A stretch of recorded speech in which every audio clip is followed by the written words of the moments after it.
السلام علیکم سامعین و ناظرین، آئیے ایک لبرل اور مسلمان لڑکی کے درمیان دلچسپ مکالمہ کیسا تھا آپ کو سناؤں، تو غور سے سماعت فرمائے۔ جہاز میں پاس بیٹھی باپردہ لڑکی سے لبرل خیالات کا حامل ایک شخص بولا، آئیں کیوں نہ کچھ بات چیت کر لیں، سنا ہے اس طرح سفر بآسانی کٹ جاتا ہے۔ لڑکی نے کتاب سے نظر اٹھا کر دیسی اور سستے لبرل شخص کی طرف دیکھا اور کہا، ضرور، مگر آپ کس موضوع پر بات کرنا چاہیں گے؟ لبرل شخص نے کہا کہ ہم بات کر سکتے ہیں کہ اسلام عورت کو پردے میں کیوں قید کرتا ہے، یا اسلام عورت کو مرد کے جتنا وراثت کا حقدار کیوں نہیں مانتا؟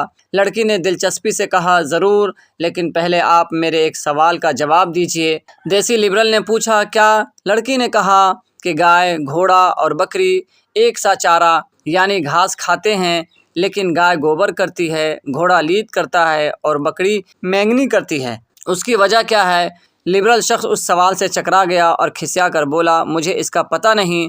اس پر مسلمان لڑکی بولی کہ کیا آپ سمجھتے ہیں کہ آپ خدا کے بنائے ہوئے قانون، پردہ، وراثت اور حلال و حرام پر بات کرنے کے اہل ہیں، جبکہ خبر آپ کو جانوروں کی غلاظت کی بھی نہیں ہے؟ یہ کہہ کر مسلمان باحجاب لڑکی اپنی کتاب کی طرف متوجہ ہو گئی۔